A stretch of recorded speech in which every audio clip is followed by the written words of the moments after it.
Alors, moi, c'est un truc que j'ai entendu souvent.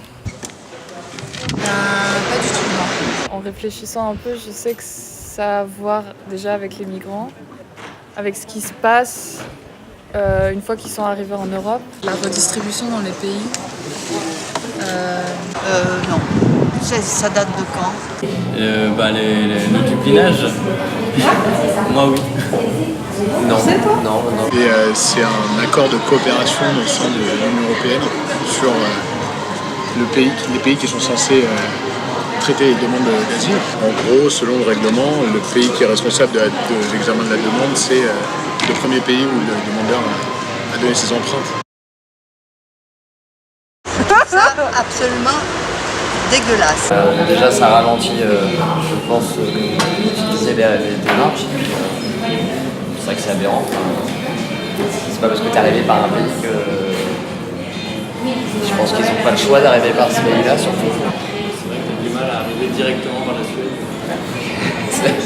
En Suisse direct, c'est pas ça. Je trouve ça plutôt normal en fait. Après, le problème étant qu'il y a beaucoup d'immigrés qui viennent principalement de pays qui sont soit francophones, soit anglophones.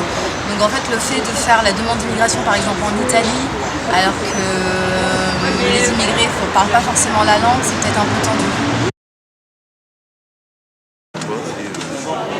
Oui, mais c'est très lointain. Mais alors après, qu'est-ce que ça fait Les droits de l'homme, c'est la convention.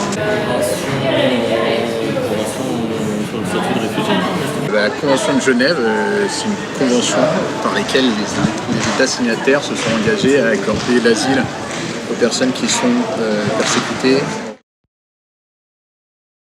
Non, ça ne va pas avec vous. De temps en temps, un migrant, il a de la famille justement dans certains pays qui fait qu'en fait ils se sont peut-être plus confortables de déposer sa demande d'asile dans le pays dans lequel il souhaite, dans le pays dans lequel il souhaite résider. J'imagine par exemple le demandeur d'asile qui vient en Allemagne alors qu'il vient d'un pays francophone ou d'un pays de langue latine.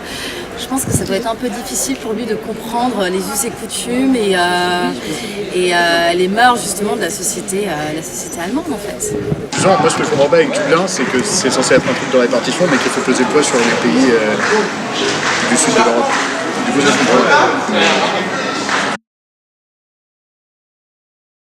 C'est horrible. Comment on vit quand on n'a pas de papier, on n'a pas le droit de travailler, qu'on ne sait pas où dormir, qu'on sait pas. C'est inadmissible qu'on en soit là. C'est pas digne des Européens, quoi. C'est nul. En Europe, d'une manière générale. Ouais, C'est vachement différent. ça dépend des pays. Pour moi, l'immigration, c'est un peu les conséquences de qu'en fait la politique qui a été menée par l'Europe et les pays européens occidentaux de manière générale pendant des années, et qu'en fait cette misère qu'ils ont créée, en fait, elle leur revient dessus, et que de fait, soit en fait on arrête d'être hypocrite et on essaie de régler le problème directement dans les pays, comme Total, enfin nos gros industriels, il faudrait peut-être qu'ils arrêtent de faire des bisbis avec les dirigeants africains et qu'ils essaient plutôt de favoriser les ONG, qui essayent de justement améliorer le sort de ces migrants pour qu'ils évitent de venir justement dans un pays qu'ils considèrent comme l'Eldorado. Et c'est bien le problème. Pas terrible. Il y a un manque de moyens. Ils sont laissés un peu pour compte de leur côté à se débrouiller, quoi, sans aide particulière. Les pays se dédouanent entre eux pour qu'ils aillent de pays en pays et qu'en fait personne ne se responsabilise vraiment là-dessus. Ils sont baladés à droite à gauche, quoi, sans vraiment savoir leurs droits et tout ça, quoi. En Europe, c'est vécu comme un problème alors que ça pourrait être vécu comme une force, et c'est un peu dommage. Les hommes existent, ils ont toujours circulé, ils ont toujours traîné, été voir là, par là. On a toujours bougé. Et là, tout d'un coup, c'est interdit. Voilà. C'est lamentable. C'est pas digne de l'Europe, c'est ce que je vous disais tout à l'heure.